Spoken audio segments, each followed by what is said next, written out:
সম্প্ৰতি ৰাজীৱ হদিয়া ৰাজ্যবাসীৰ বাবে এটা চিনাকি নাম চৰকাৰ ৰাজনৈতিক দল সকলো বুৰি খাই পৰিছে প্ৰয়াত ৰাজীৱ হদিয়াৰ ঘৰত মৃত্যুৰ আগলৈ আঙুলি মূৰত লেখিব পৰা কিছু লোকৰ মাজত চিনাকি আছিল ৰাজীৱ হদিয়া জীয়াই থাকোতে ৰাজীৱ হদিয়া কিয় জনপ্ৰিয় নহল সেই লৈ বিভিন্ন ধৰণৰ প্ৰশ্ন উত্থাপন হৈছে আৰু সেই লৈ এটা পোষ্টমৰ্টেম চলিছে জনপ্ৰিয়তাক লৈ হোৱা এই পোষ্টমৰ্টেমৰ ফলাফল হ'ল এনে ধৰণৰ যে এই বিষয়টোৰ ক্ষেত্ৰত পোনপটীয়াকৈ জগৰীয়া সংবাদ মাধ্যম কাৰণ সংবাদ মাধ্যমে ৰাজীৱ হদিয়াক গুৰুত্ব দিয়া নাছিল যি ধৰণে প্ৰচাৰ কৰিব লাগিছিল সেয়া কৰা নাছিলে অৰ্থাৎ এই যে ষ্টুডিঅ'ত গায়কক মাতি আনি অনুৰোধ কৰা হয় অনুষ্ঠান পৰিৱেশন কৰা হয় যে আপুনি খুব ভাল গাইছে এটা গান গাই শুনাওক ইয়াৰ পিছত এইবাৰ আপুনি কি শুনাব এই ধৰণে যে এঘণ্টা পাৰ কৰোৱা হয় সেই কামবোৰ সংবাদ মাধ্যমে ৰাজীৱ হদিয়াৰ ক্ষেত্ৰত কৰা নাছিল তেনে অনুষ্ঠানবোৰ হেনো সংবাদ মাধ্যমে কৰা নাছিল যাৰ বাবে অসমৰ জনগণে ৰাজীৱ হদিয়াক জীয়াই থাকোতে চিনি নাপালে গোটেই দোষটো নিশ্চিতভাৱে সংবাদ মাধ্যমৰ এক অকাট্য যুক্তি হয়তো চুকুৰ আলী ৰাজকুমাৰক অসমৰ ৰাইজে যিদৰে জানে ৰাজীৱ হদিয়াক জীয়াই থাকোতে তেনে ৰাইজৰ মাজৰ 1% লোকো নাজানিছিল চুকুৰ আলী ৰাজকুমাৰক ৰাইজে কিয় বাৰু চিনি পায় কাৰণ চুকুৰ ৰাজকুমাৰৰ প্ৰতিটো কাৰ্যকলাপ সংবাদ মাধ্যমে গুৰুত্ব সহকাৰে প্ৰকাশ কৰে চুকুৰ আলী যদি চাহ দোকান দিছে সেয়াও সংবাদ মাধ্যমে প্ৰকাশ কৰে বা পোৰ্টেলবোৰে প্ৰকাশ কৰে যাৰ কাৰণে ৰাইজৰ চিনাকি মুখ হৈ পৰিছে চুকুৰ বা ৰাজকুমাৰ ইয়াৰ মাজতে এটা প্ৰশ্ন উত্থাপন হয় এই যে পোৰ্টেল নাইবা টিভি এইসমূহৰ উপাৰ্জনৰ উৎস কি এইসমূহৰ উপাৰ্জনৰ মূল উৎস হ'ল ভিউৱাৰ্ছ অৰ্থাৎ ভিউৱাৰ্ছৰ ওপৰত ভিত্তি কৰি ফেচবুক কওক এক্সেণ্ডেল কওক ইউটিউব কওক এইসকলে ৰাজহ দিয়ে আৰু সেই ৰাজহে পোৰ্টেলসমূহৰ মূল উপাৰ্জন একেদৰে টিভিৰ ক্ষেত্ৰতো যদি আপুনি চাব যায় তেতিয়াহ'লে অনুষ্ঠানৰ টিআৰপি চাই কোম্পানীয়ে বিজ্ঞাপন দিয়ে আৰু সেই বিজ্ঞাপনেই টিভিৰ মূল উপাৰ্জনৰ উৎস ইয়াৰ অৰ্থ এই যে চুকুৰ ৰাজকুমাৰৰ ভিউৱাৰশ্বিপ বা টিআৰপি ৰাজীৱ হদিয়াতকৈ বেছি আছিল যাৰ বাবে সংবাদ মাধ্যমে ৰাজীৱ হদিয়াতকৈ চুকুৰ বা ৰাজকুমাৰক বেছি গুৰুত্ব দিছিল এই ভিউৱাৰ্ছ টিআৰপিৰ অৰ্থ এই যে আপোনাৰ মোৰ দৰে জনতাই ৰাজীৱ হদিয়াতকৈ চুকুৰ বা ৰাজকুমাৰক বেছিকৈ চাইছিল মিডিয়া চিকিৎসা শিক্ষা আদিক যদিও আমি সেৱা বুলি কওঁ কিন্তু এই সেৱা একেবাৰে বিনামূলীয়া নহয় এই সেৱাৰ সৈতে এক ব্যৱসায় জড়িত থাকে এখন কিতাপৰ দোকানৰ সৈতে আপুনি তুলনা কৰিব পাৰে যিখন কিতাপৰ দোকানত আপুনি ফিল্মফেয়াৰ মেগাজিনখনো পাব নাইবা তাত আপুনি গৰিয়সী বা প্ৰান্তিকো পাব সেই একেখন কিতাপৰ দোকানত আপুনি সলমান ৰুছদীৰ দ্য নাইফো পাব নাইবা খুশবন্ত সিঙৰ সেই যৌন সৰ্বস্ব কোম্পানী উইথ দ্য ওমেনো লাভ কৰিব এটা দোকানখনে কোনখন কিতাপক বেছি গুৰুত্ব দিব কোনখন কিতাপ ৰাখিব সেয়া নিৰ্ভৰ কৰিব গ্ৰাহকৰ ওপৰত যদি গ্ৰাহকে গৰিয়সী বা প্ৰান্তিক নপঢ়ে বা যদি সলমান ৰুছদীৰ নাইফ নপঢ়ে তেতিয়াহ'লে দোকানখনে সেই কিতাপ তাত নাৰাখে কিতাপৰ দোকানখনে তাত ৰাখিব ফিল্মফেয়াৰ মেগাজিন নাইবা খুশবন্ত সিঙৰ the company with the women সেই ধৰণৰ কিতাপৰ দোকানে গৰিয়সী বিক্ৰী কৰিব নে ফিল্মফেয়াৰ বিক্ৰী কৰিব সেয়া নিৰ্ভৰ কৰিব পঢ়ুৱৈৰ ওপৰত আজি ৰাজীৱ হদিয়াৰ পৰিয়ালৰ বাবে চৰকাৰ জনতা ওলাই অহাতে এক শুভ লক্ষণ কিন্তু চৰকাৰ ৰাইজৰ এই আৱেগ কেৱল গায়কৰ ক্ষেত্ৰতে সীমাবদ্ধ থাকে কিয় কোনোবা সন্তুৰ বাদক কোনোবা খেতিয়ক কোনোবা বাঁহী বাদক গৱেষক চাৰুকলা শিল্পীৰ ক্ষেত্ৰত তেনে আৱেগ সৃষ্টি নহয় কিয় কিছুদিন পূৰ্বে বিখ্যাত সন্তুৰ বাদক পংকজ শৰ্মাৰ বিয়োগ হ'ল ক'ব পাৰি তিলকৈ মৃত্যু হ'লে শিল্পীগৰাকীৰ ঘনিষ্ঠ দুজনমান বন্ধুক বাদ দি কাৰো সহাৰি নাছিল এই শিল্পীজনৰ চিকিৎসাৰ ক্ষেত্ৰত আজিৰ তাৰিখত এই শিল্পীগৰাকীৰ পত্নী বা সন্তান কি ধৰণে কটাইছে কোনো নাজানে গোটেই জীৱনটো এই শিল্পীগৰাকীয়ে ভাড়াঘৰতে কটাইছিল আৰু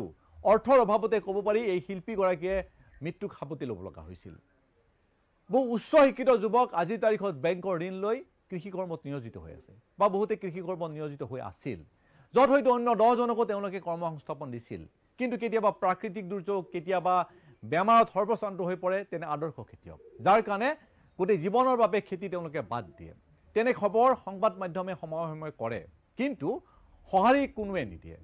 জনতাও সেইসমূহ খবৰ বিশেষ গুৰুত্ব নিদিয়ে এটা উদাহৰণ মই দিব বিচাৰিছোঁ দুজন উচ্চ শিক্ষিত যুৱক এজন ইঞ্জিনিয়াৰিঙৰ স্নাতক আৰু অন্যজন বাণিজ্যৰ স্নাতক নেৰা নেপাৰে কষ্টৰে উত্তৰ পূবত বিশেষকৈ অসমত তেওঁলোকে ককোৱা খেতি যাক আমি সাধাৰণতে চকলেটৰ খেতি বুলি কওঁ সেই খেতি তেওঁলোকে অসমত কৰিছিলে সোণাপুৰত শ লোক সেই খেতিত নিয়োজিত হৈছিল আৰু সেয়া আছিল ৰাজ্যৰ কৃষি ক্ষেত্ৰৰ বাবে শুভ লক্ষণ কিন্তু কেইমাহমান পূৰ্বে সেই শিক্ষিত যুৱক দুজনৰ এজনে ছ'চিয়েল মিডিয়াত এটা বিশেষ পোষ্ট দিলে no future seen in the agriculture sector at Assam for educated youth অৰ্থাৎ শিক্ষিত যুৱকৰ কাৰণে অসমত কৃষি ক্ষেত্ৰৰ কোনো ভৱিষ্যত নাই মুখ্যমন্ত্ৰী ডক্টৰ হিমন্ত বিশ্ব শৰ্মাক উদ্দেশ্যি সেই হতাশজনক পোষ্ট দিছিল সেই শিক্ষিত কৃষি কৰ্মত নিয়োজিত যুৱকজনে কিন্তু তাৰ পাছত কোনো ৰাজনৈতিক নেতা কিন্তু সেই খেতিয়কজনৰ সেই যুৱকজনৰ ওচৰত নগ'ল বা খবৰ নল'লে কিয় এই হতাশজনক পোষ্ট কোনো সচেতন ৰাইজে খবৰ নল'লে অৱশ্যে যেতিয়া ককুৱা ডাল ভৰি লাগিছিল সেই সময়ত ফটো সেশন কৰিবলৈ জনতা তাত উপস্থিত হৈছিল ৰাজনৈতিক নেতা আমলাৰ খেতিয়কজনৰ ঘৰত ভিৰ হৈছিল সেই খেতিয়কজনৰ আমি বিশেষ সাক্ষাৎকাৰ লৈছিল কিন্তু ৰাইজে বিশেষ সহায় নিদিলে ৰাইজে বিশেষ সেই খবৰ নাচালে ভিউজ নাথাকিলে আমাৰ ৰাজন আহে এয়া অপ্ৰিয় সত্য হে ৰাইজে স্থিৰ কৰি দিয়ে আমি কি দেখুৱাম মিডিয়াই কি দেখুৱাব ৰাজীৱ হদিয়াক চাবনে ৰাজকুমাৰক চাব জীৱনৰ গান শুনিব নে তপিনা ডাঙৰ গান শুনিব ফিল্মফেয়াৰ পঢ়িব নে প্ৰান্তিক গৰিকী পঢ়িব সলমান ৰুজদিৰ নাইট পঢ়িব নে খুশবন্ত সিঙৰ সেই যৌন সৰ্বস্ব কোম্পানী উইথ দ্য ওমেন পঢ়িব এয়া নিৰ্ভৰ কৰিব ৰাইজৰ ওপৰত গতিকে মিডিয়াক নিয়ন্ত্ৰণ কৰে ৰাইজে আৰু মিডিয়াক পথ দেখুৱাব ৰাইজে ৰাইজে যি বিচাৰে উপায়বিহীন হৈও সংবাদ মাধ্যমে সেয়াই দেখুৱাব ওৰেটো জীৱন মই তোমাকে সপিম মঙ্গলবাৰে আছিল ৰাজীৱ হদিয়াৰ 9 বছৰীয়া বিবাহ বাৰ্ষিকী পিছে স্বামী আজি কাষত নাই পত্নীৰ আবেগিক ফেচবুক পোষ্ট ৰাজীৱ হদিয়া এতিয়া সকলোৰে হৃদয়ত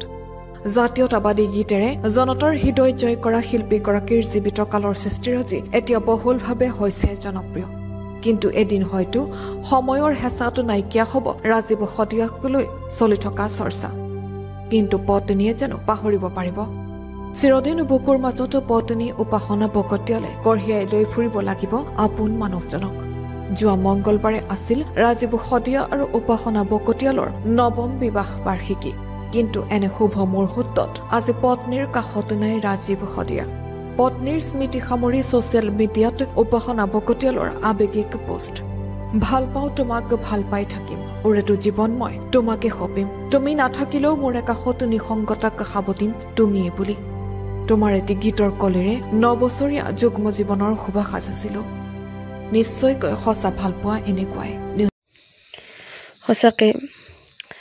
স্বামী হাৰা হোৱাৰ পিছত একমাত্ৰ পত্নীজনীহে জানে হয়নে নহয় কিমান দুখ হয় স্বামী হৈছে মানে পত্নীৰ স্বামী এটা অংশ হয় হয়নে নহয় আধা অংশ কিন্তু যেতিয়া আধা অংশটো নোহোৱা হৈ যায় মানুহজনী একেবাৰে কি হৈ যায় নিথৰুৱা হৈ যায় আমি ভগৱানৰ ওচৰত প্ৰাৰ্থনা কৰিছোঁ ভগৱানে তেখেতক শক্তি দিয়ক এক কণমানি এটা আছে নহয় কণমানিটোক যাতে ডাঙৰ দীঘল কৰি ৰাজীৱ হদিয়াই পূৰণ কৰিব নোৱাৰা সপোনখিনি যাতে পূৰণ কৰে তাকে আমি ভগৱানৰ ওচৰত প্ৰাৰ্থনা কৰিছোঁ ভগৱানে তেখেতক শক্তি দিয়ক সঁচাকৈ বহুত বেছি দুখ লগা ঘটনা কিন্তু যিটো সত্য আমি মানিবই লাগিব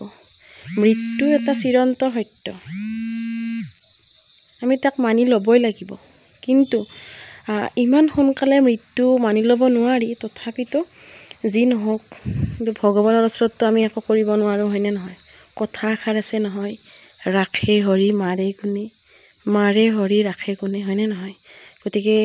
ভগৱানৰ ইচ্ছা চাগে তেখেতক নিবৰ হৈ গৈছে সেইকাৰণে অতি সোনকালে লৈ গুচি গ'ল কিন্তু এটাই প্ৰাৰ্থনা যাতে ৰাজীৱ হদিয়াৰ পত্নীক অকণ শক্তি দিয়ক আৰু কণমানিটো যাতে ডাঙৰ হৈ ভাল দেউতাকৰ নিচিনা যাতে ভাল নাম কৰিব পাৰে আমি তাকে কামনা কৰিছোঁ ঠিক আছে সদৌ শেষত ৰাজীৱ হদিয়াৰ আত্মা যাতে চিৰশান্তি লাভ কৰে তাকে কামনা কৰিছোঁ ঠিক আছে মোৰ ক'ব লগাখিনি ইমানেই আপোনালোকৰ ক'ব লগা থাকিলে কমেণ্ট বক্সত কমেণ্ট এটা কৰিবলৈ নাপাহৰিব আৰু যিসকলে মোৰ ভিডিঅ' চাইছে তেওঁলোকক ধন্যবাদ আৰু আপোনালোকে বেয়া কমেণ্ট নিদিব দেই মই বেয়া বস্তু বনোৱা নাই নহয় হয়নে নহয় থাৰ্মেলত কি লিখোঁ কি নিলিখোঁ সেইটো মোৰ কথা দেই মই বেয়া কথা লিখা নাই নহয় থাৰ্মেলতো হয়নে নহয় ঠিক আছে জয় আই অসম